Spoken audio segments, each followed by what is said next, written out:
Tubig. Goodness. Ganyan kalakas ang ulan dito. I'm sitting in the rain. May ulan na naman mamaya.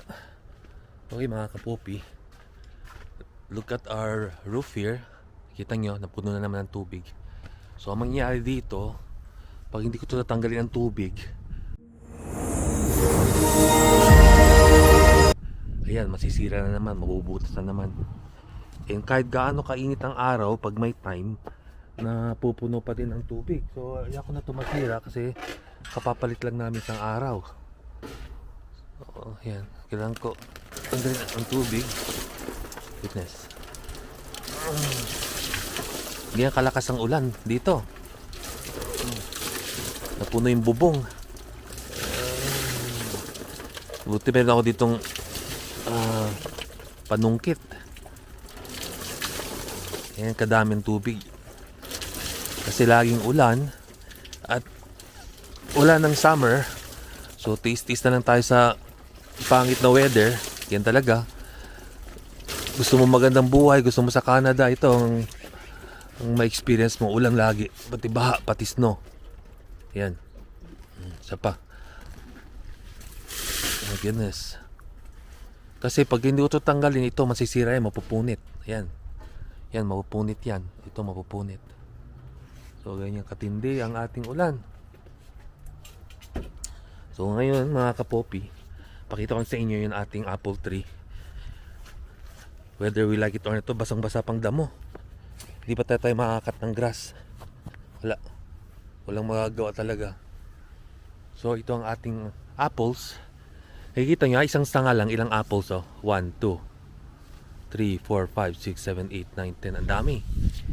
Kahit saan, kasi pag mas maraming flowers, mas maraming prutas. So, ito nangyari dito, guys. So, mga kapopi, the last time nakita ko ang daming bulaklak. So, tingnan nyo naman ang ating mga apples. Gaano kadami. Yan. So, isang sanga lang, abot ng 20, 30. Kaya, hindi maubos-ubos yung apple. So, ang ginagawa natin, binibigay natin sa ating mga katrabaho, kaibigan, kakilala, sa homeless. Yan. Tapos, dito naman mga kapopi, dahil nga wala masyadong flowers, may mga apples pa rin, pero hindi ganun kadami. Madami naman. Pero yung nakita ko isang araw, konti lang flowers. Pero minsan pala hindi pala based sa flowers din. Tingnan nyo. Oh. Isang sanga, ilang apples. Oh. Ilang apples. Sobrang dami din pala. Tingnan natin. Oh, ganito. Wala ko masyadong nakitang flowers pero madami, oh. Dito may dalawa. Lahat tayo ng kumpul-kumpul. Punta tayo sa ibang part. Tingnan natin. O, ganito. O, may apples. Dito may apples din. So, I would say, dito. Madami pa rin apples. So, nagkamali ako. Akala ko mas maraming flowers, mas maraming prutas. Kasi, hindi to masyadong mabulaklak. Pero madami pa rin prutas. So, that's good news. Yan mga kapopi. So, that's ready for harvest ngayong August. So, ayun na lang. Ang ating weather ay mahangin pa din. Hindi pa rin natin ma-enjoy ang ating backyard. Yung lawn mower natin nakatambay pa din. So, tingnan natin kung pwede natin magawa ngayong araw. Okay. Kain muna tayo ng pusit. Care of Mrs. Ito yung binili namin isang araw sa Lucky. Sa Lucky ba ito binili lang? Or sa Kwan, sa Costco? Sa Freshco. Ito yung pusit. So, masarap. Yan. Ngayon ko lang ito kinain. Actually, it's already 6 in the evening. So, ito ang aming, actually, parang lunch pa natin. Kasi, we just chillax today. Christian, anong kinain mo, Chan? What is this? Arroz caldo. Arroz caldo. Ayan, paborito niyan. Mrs. may sa pusit. Ako naman, paborito ko din ang pusit. So, itong kainin natin, baka mamaya, makaroon na rin tayo ng halo-halo. Magluluto din si Mrs. Ayan, nanonood kami ng vlog ni... Ano pa yung vlogger na ito, love? Ano pa yan? Aguinaldo. Aguinaldo. Okay. Ngayon mga kapopi, gumagawa lang ng halo-halo si Mrs. Hopefully naririnig yung pinagsasabi ko dito. So mamaya may work tayo. At hintay lang natin matapos ang yelo. And gagawa na si Mrs. ng yummy halo-halo. So ngayon, the time is 8:45. So nagre-relax muna tayo at mga around 10:30 paalis na tayo at pabalik tayo sa ating night shift. Ngayon mga kapopi, nandito na ating halo-halo kasi palambot na ng ice si Mrs. Ngayon, hinahalo-halo na niya ang ating mga dapat haluin dito. Kaya tinawag na halo-halo kasi mix of ingredients. So tapos hinahalo-halo. Kasi isang araw ni-research ko ba't kaya halo-halo. Hindi ko pa na-research pero ang pagkakala mo kasi dahil mix ang ingredients at hinahalo natin kaya halo-halo. Tapos ito na yung mga shredded ice niya. Ganyan lang kasimple ang paggawa natin ng halo-halo. Hindi na kailangan pa i-memorize. Ayan. Si Mrs. Ayan. Punong abala sa pagluto at paggawa ng halo-halo. So lagyan natin ng evaporada. Kondensada lab. Nilalagyan mo pa kondensada? Hindi na. Sugar, wag masyadong madami. So kanina, kumain tayo ng masarap na pusit. And then, nag-arroz caldo pa ako. So, ito na ang aking, actually, parang hapunan ko na to kasi heavy na to bago pumunta sa ating night shift mamaya. Ayan.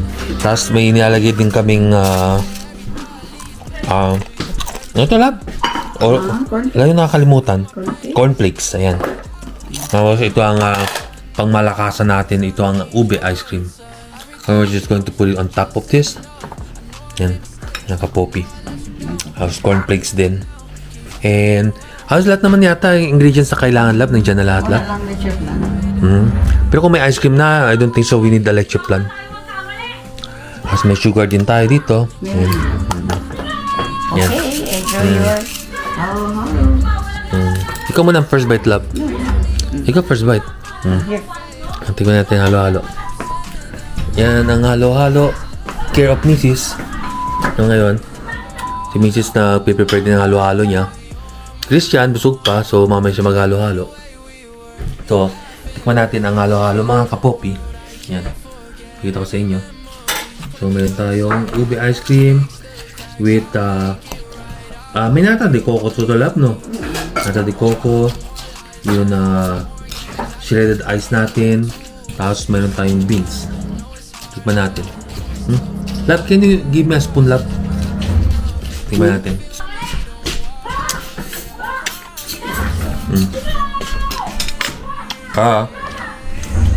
Ganyan ka.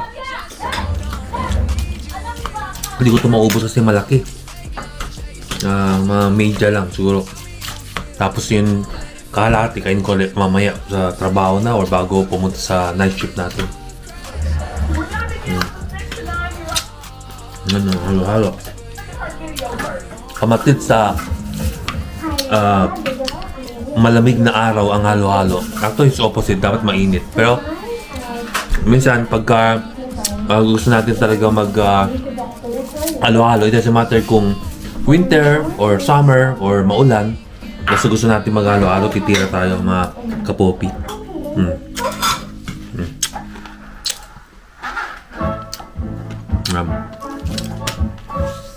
Tumulo-tulo na. Panghalo-halo. Hindi naman tayo kumain ng halo-halo. Pangapakan lang. Is that her? What's Olivia naman cute? What's that? Olivia. She's already a performer before. Kaya mga popi, control din natin ang halo-halo natin. Okay. Mga beses ako nag-vlog, sabi ko, maghahalo-halo tayo ngayon. Natupad din. And ito ang sabi nating Filipino classic dessert. Pag tinutapin na kumakain ng halo-halo. Kasi madaling gawin, madaling i-prepare, mas kompleto ng ingredients, then good to go na tayo. Ikaw, lab? Yes. Kain ka. Pero itong binili sa atin ni Mrs. malaki to, It's a big bowl. Alam ko lang, mayroon tayo dati baso ng halo-halo. Saan napunta? Maliit lang kasi yun. Meron kami baso ng halo-halo. Ewan ko saan nalagay ni Mrs. mas appetizing doon. Ito okay din naman. Kaya sanay tayo sa classic na lalagyan ng halo-halo. Siguro pag makita natin yun, doon natin ay lalagay next time ang halo-halo natin. Kaya, kaya minsan maliit lang. Kasi ang nilagay niya halo-halo dito pang 2 tao. So, ano lang kaya natin maubos, mga kapopi. I hope you like my short vlog about sa halo-halo. Until next time, guys, don't forget to comment, subscribe, like dito po sa Prince Poppy's channel. Until next time, mga kapopi, bye-bye and peace out.